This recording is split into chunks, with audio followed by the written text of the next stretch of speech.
What's up, everyone? My name is Cyan. Welcome to Please Pause. Complexity Gaming CEO Jason Lake released a statement titled Jason's Take to his Facebook page yesterday, January the 12th. In the statement, Lake spoke about his concerns for a lack of information surrounding the Overwatch League and made reference to the dissolution of Reunited earlier in this week. Speaking of Reunited's announcement that they lacked the funds needed to wait for OWL details, Lake said, quote, "This is only one notable example of how Blizzard's approach is less than ideal when it comes to the impending Overwatch League, OWL. Over and over again, I've heard investors and professional team owners say they are in a holding pattern because of this lack of information. It's no secret Blizzard has directly appealed to traditional sports owners in an attempt at regionalizing its league. The problem is there has been very, very little information given. What cities, how much, what is included in the purchase. With rumors of $5 to $10 million price tags, these franchises aren't for the weak of heart, bracket or wallet, bracket, end quote." Lake went on to say that the uncertainty is having large negative impacts on the professional esports teams and investors' decision-making, and that he hopes that Blizzard will release details on the OWL sooner rather than later. I asked Mr. Lake for some additional comments on the matter, and I'm glad to say that he replied. He got back to me. I asked whether or not Blizzard has revealed anything at all to the esports organizations hoping to be involved with Overwatch. To that, he replied, quote, "I can't comment as to any information given to teams under NDNA, but I feel comfortable saying we have very, very little information, far more questions than answers." End quote. He went on to say that there's no one source for the $5 to $10 million buy-in remark. That number is purely rumor and speculation. It's just what's being tossed around at the moment. As a big StarCraft 2 fan, I know that Complexity and Jason Lake were dealing with Blizzard titles in the past. Complexity's StarCraft 2 squad was an important, prominent force in the scene outside of Korea, circa 2011 to 2013, but sort of slipped away after that point. Keeping this in mind, I asked Mr. Lake whether or not he saw some parallels between Blizzard's handling of StarCraft 2 and the Overwatch League. To that, he replied, quote, "The StarCraft 2 scene was vibrant and healthy before Blizzard took it in-house.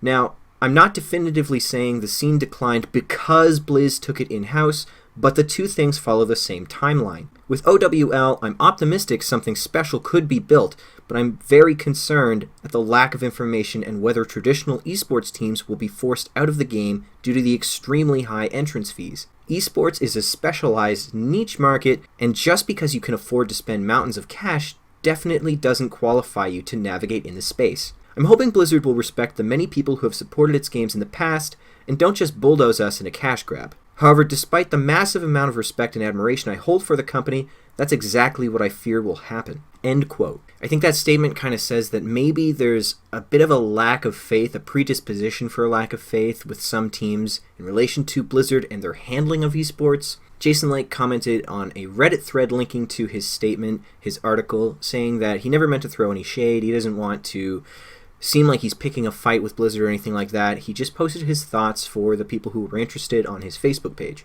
I don't think it comes across as anything other than that. It's an interesting discussion to be having, and if it's a problem arising in the scene, then it should be addressed. Jason Lake and Complexity are really true North American esports staples. Like I said, Complexity was involved in the glory days of StarCraft 2, but before that they were involved in lots of different esports titles.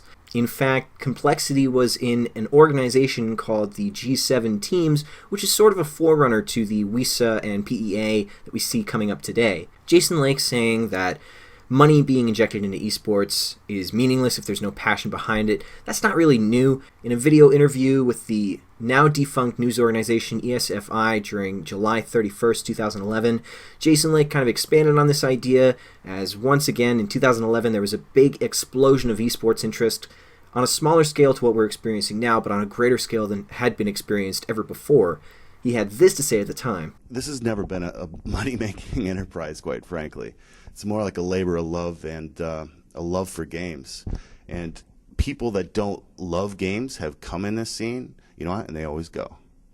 I can list dozens of people, few events, leagues, teams, whatever. But you know what? They're not here anymore. And there's a certain group, like I call us old-timers. I was talking to Scoots from EG yesterday, joking about us old-timers. Like, we're not here for the money. We're not here for E-fame. We're here because we love games as much as the kids that are playing them. And I think as long as you've got that, this is a hell of a good place to be. I personally choose to have faith in Blizzard. I think they've learned a lot from past mistakes in this developing field that is esports. I think once again, looking at StarCraft 2, there's lots of great things happening. There's lots of smart choices being made. And I really am optimistic for the Overwatch League. I can't envision a timeline where Blizzard gatekeeps teams like Complexity, some really major names in esports and in North American esports, and Overwatch out of their Overwatch League. I can't imagine that happening. That would be an absolute tragedy. I'm not worried about whether or not I know what's going to happen with the Overwatch League, or the general public rather. If the team owners need information to make smart decisions about Overwatch and to know the future for Overwatch and to make smart investments, then I'm all for that though. NDA up, get in there. Let's spread the information to the people who actually need to have it and take it from there. Let me know what you guys think in the comment section down below, or you can tweet at me at Cyan Esports on Twitter. If you like the video, please give it a thumbs up, subscribe, follow me on Twitter and Twitch as well. I am Cyan Esports on everything. Thanks so much. I'll see you guys later.